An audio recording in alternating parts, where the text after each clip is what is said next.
Bonjour, nous sommes le vendredi 18 décembre 2020. Pendant qu'on a l'attention attirée quelque part, il se passe des choses ailleurs et des choses aussi importantes que la chute du mur de Berlin.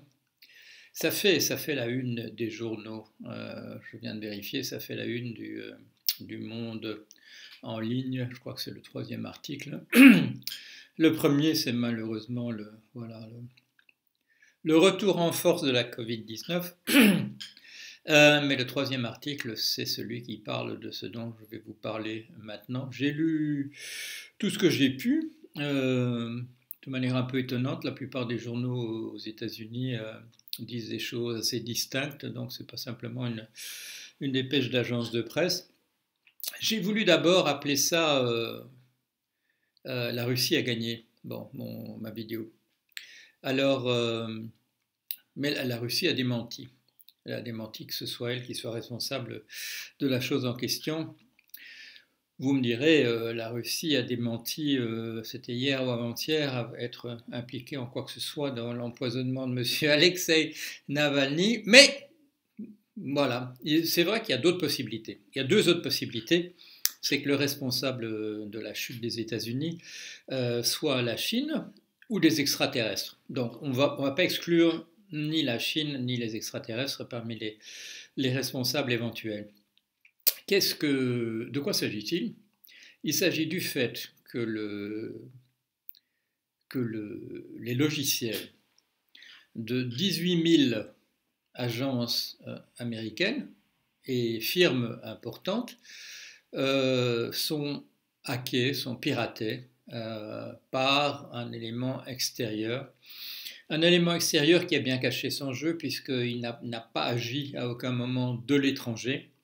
Il a d'abord envahi des domaines à l'abandon aux États-Unis, mais à partir de là, il s'est infiltré à différents endroits par un moyen au moins qu'on connaît, qui sont des patches, comment on appelle ça, des rustines, qu'une firme SolarWind, qui s'occupe de logiciels, des rustines pour des outils Microsoft que cette entreprise distribue à ses clients pour réparer des choses. À l'intérieur de cela se trouvait ces patches, voilà, ces rustines étaient des chevaux de Troie, et dans lesquels se trouvaient d'autres choses qui sont allées s'installer dans les logiciels depuis au moins 4 ans apparemment. On ignore en ce moment s'il y a uniquement si ces rustines SolarWinds sont le seul moyen qui a été utilisé, mais se trouve à des endroits aussi, je dirais, stratégiques que la gestion des silos contenant des armements nucléaires, le ministère des Finances des États-Unis, enfin la liste est quasiment infinie. On ne sait pas, on suppose que des alliés des États-Unis ont été compromis de la même manière, et je vois parmi les noms déjà cités, je vois les États arabes unis, la Belgique, Israël. Et donc, les États-Unis se retrouvent ce matin à savoir qu'ils ne savent pas où se trouvent des logiciels qui observent tous leurs mouvements à 18 000 endroits. Important pour eux, comme le ministère des Finances, mais voilà, des choses qui sont impliquées dans le réseau d'électricité et justement la gestion de l'armement nucléaire. Il y a une puissance étrangère dont je rappelle la liste des suspects éventuels, enfin des suspects et du responsable éventuel, la Russie, la Chine ou les extraterrestres. Bon. Vous vous souvenez de la guerre froide?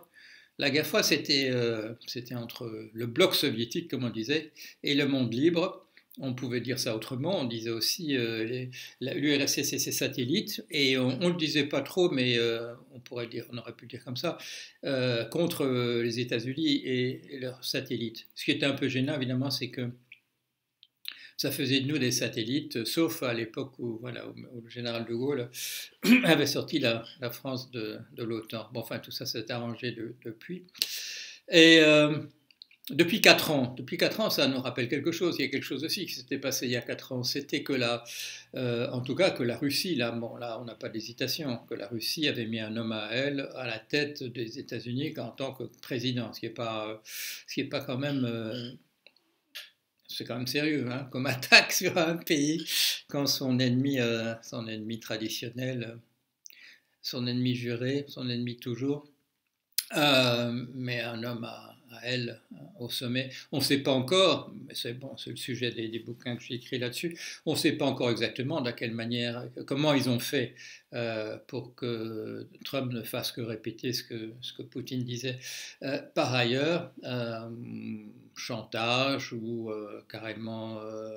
voilà, carrément sur le payroll, comment dire, carrément sur la fiche de salaire, sur la liste des employés.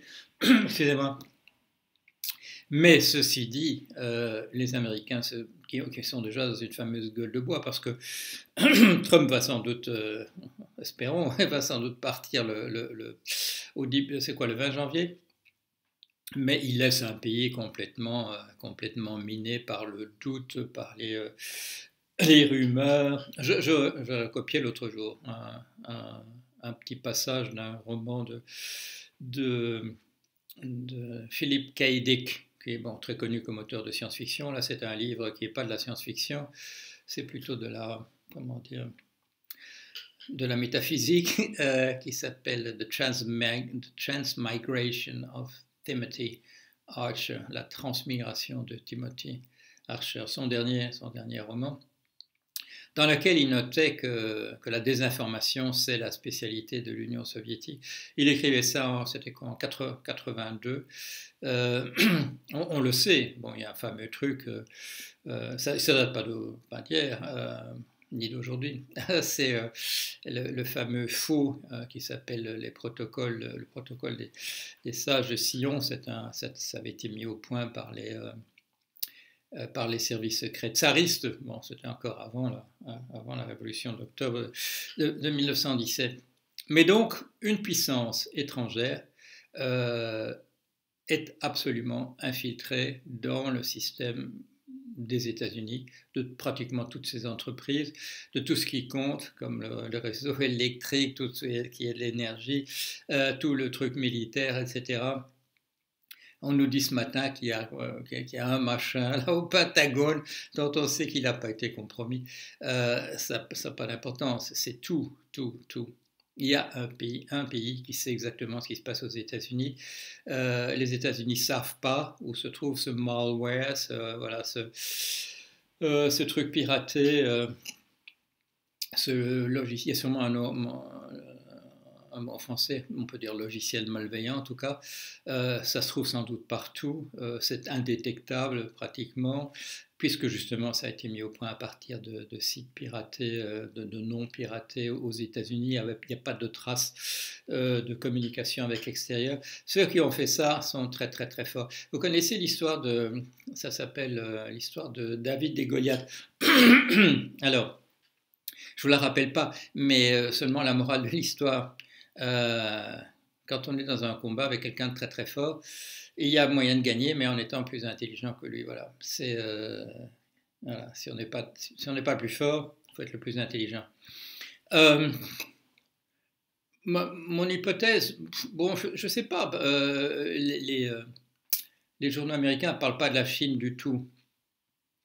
Je ne sais pas si c'est pas eux.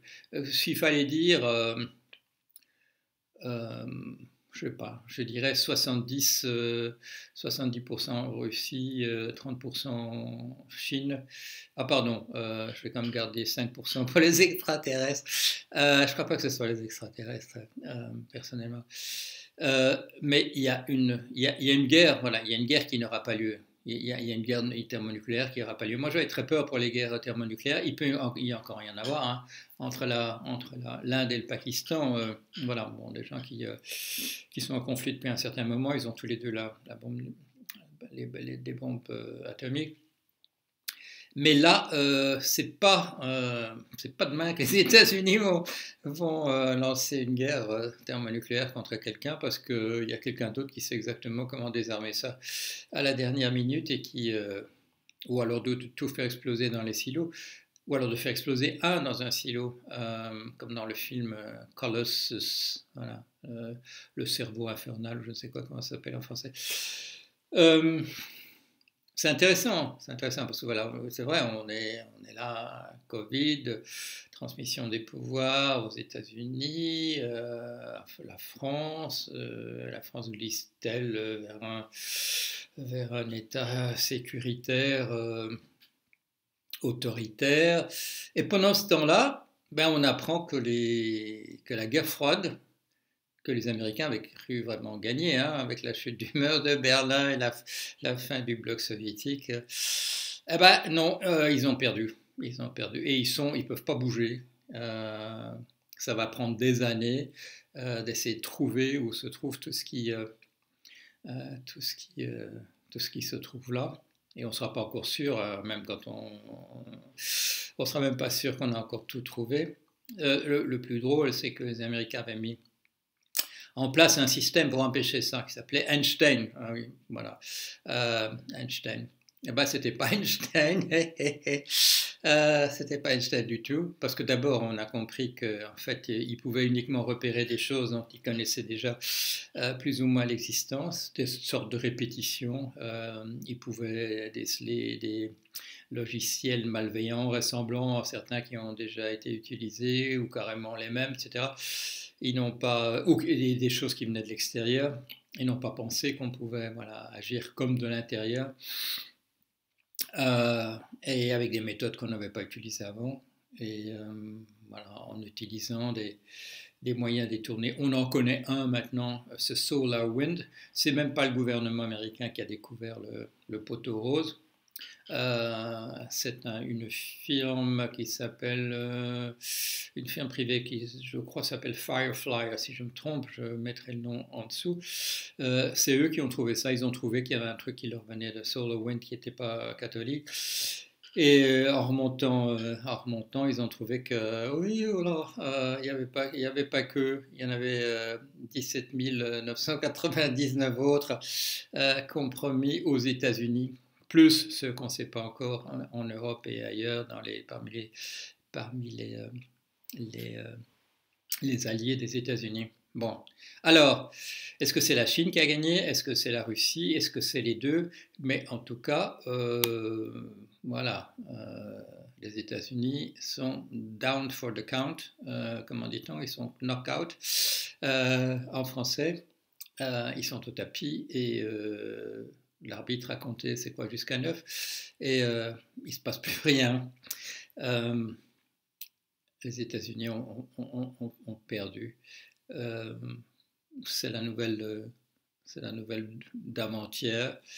J'ai attendu un peu, comme d'habitude, j'attends de pouvoir vous parler de manière un petit peu détaillée, en ne me trompant pas trop sur les chiffres et les noms avant d'en parler, mais voilà, ça fait la une des journaux un peu partout.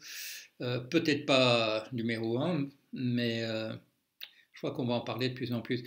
Pour moi, c'est intéressant par rapport à ce que j'ai écrit dans ces deux bouquins sur Trump. J'ai dit, vous voyez ça partout, moi je vous parle de la partie émergée de l'iceberg. Moi je vous parle des 5% qu'on peut voir. N'oubliez pas qu'il y a 95% qui sont pas visibles. J'avais déjà évoqué ça dans ce petit livre qui s'appelle La guerre civile numérique. On m'avait proposé d'appeler ça l'insurrection numérique. C'était vu par l'éditeur à l'époque comme le peuple qui s'est soulevé par le hacking, le piratage informatique contre ses dirigeants. J'ai dit non, c'est plus compliqué. Finalement, on s'est mis d'accord sur la guerre civile numérique, donc la guerre de tout le monde contre tout le monde avec le numérique. Et si j'ai mon souvenir, je parlais déjà de ça, de ce dont je parle aujourd'hui. Donc en 2011, j'en savais pas grand-chose. Enfin, je savais ce qu'on pouvait savoir en lisant ici et là, plus quelques hypothèses à moi, fruits de recoupements divers. Euh, mais voilà, c'était là. Et bon, l'effort a été fait essentiellement autour des 4 dernières années. Si c'est la Russie, chapeau, hein. Vous avez mis votre bonhomme à la tête des États-Unis et il n'a pas fini son effet son pouvoir de nuisance, c'est pas terminé, même quand il sera parti. Les États-Unis peuvent plus bouger, ils peuvent rien faire jusqu'à ce qu'ils aient imaginé avoir entièrement enlevé tout ça. Mais c'est ça qui montre, hein, c'est ça qui montre les puissances qui sont en haut, c'est celles qui sont en baisse. Déjà, l'élection de Trump, c'était un signe, voilà, c'était un signe que la gangrène était déjà bien avancée. Et là, il y a un monde qui est en train de s'écrouler. Vous me reprochez de parler trop de la Chine, m'intéresser trop à la Chine.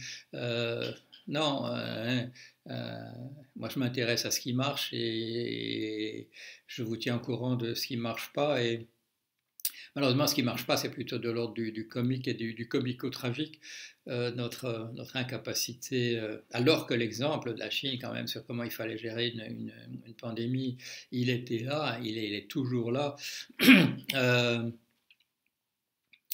Pourquoi est-ce qu'on ne fait pas ce dont on sait qu'il faudrait le faire? Est-ce vraiment parce que les États sont à ce point décomposés à la suite de l'ultralibéralisme qu'ils n'aient plus les moyens du tout de mobiliser des choses, de prendre des décisions, de planifier? euh, Là aussi, ça montre d'un côté un monde des cultures qui s'en sortent plus ou moins bien. Si c'est les Russes, ça montre que voilà que leur formation mathématique, euh, que ça joue, que c'est important. Je vous l'avais dit, Monsieur Naftali Tishby, je vous ai parlé de ça. Ça, il n'intéresse pas grand monde. C'est la personne qui a compris, je dirais, vraiment intuitivement et de manière à pouvoir l'expliquer bien, ce qui se passe réellement à l'intérieur d'un réseau neuronal. Donc un réseau de neurones artificiels comme on l'utilise pour l'apprentissage d'une intelligence artificielle. Et je vous l'avais dit, j'ai regardé une vidéo qui durait, je ne sais pas, 1 heure, 1 heure et demie. J'en ai regardé plusieurs de lui, mais j'en ai regardé une très longue. Et ça se passait à l'Académie des sciences de Moscou, à moins que je me trompe que ça se passe à Saint-Pétersbourg, mais Leningrad. Mais il y avait là que des jeunes, enfin il y avait quelques vieux, mais il y avait une majorité absolue de jeunes, et ils n'en perdaient pas une miette. C'est-à-dire que ce monsieur qui expliquait un truc très très important qu'il avait lui compris et que la plupart du monde, c'est pas du tout que monsieur Naftali Tishby a compris comment ça marchait. Là, dans cette classe, salle de classe ou salle de conférence où se trouvaient des jeunes femmes et des jeunes hommes, ils n'en perdaient pas une miette. J'ai pas vu un qui regardait par la fenêtre ou quoi que ce soit. Voilà, ça c'est la force de la Russie et d'autres pays, d'Europe centrale et d'Europe de l'Est. Ils comprennent comment ça marche. Je l'ai dit l'autre jour dans un courrier privé à quelqu'un qui me posait une question sur pourquoi ceci et cela. Et je stigmatisais quand même le fait que dans nos pays on soit si fataliste vis-à-vis du fait qu'un enfant n'a pas compris comment ça fonctionne les mathématiques. Résultat, je voyais dans les connaissances en mathématiques, La France, même en Europe seulement, la France se trouve tout en bas. Euh, c'est une faiblesse, on le voit aujourd'hui. C'est une faiblesse d'être aussi fataliste vis-à-vis du fait que les enfants ne comprennent pas. Alors, je voyais une explication. On demandait à des profs qui ont appris la littérature française en faculté, on leur demande à eux d'enseigner les mathématiques. Si eux ont déjà choisi ça, hein, c'est peut-être parce qu'eux-mêmes avaient déjà décroché du point de vue de l'arithmétique et de la trigonométrie et tout ça. Enfin voilà, je vais terminer là-dessus. Les États-Unis ont perdu.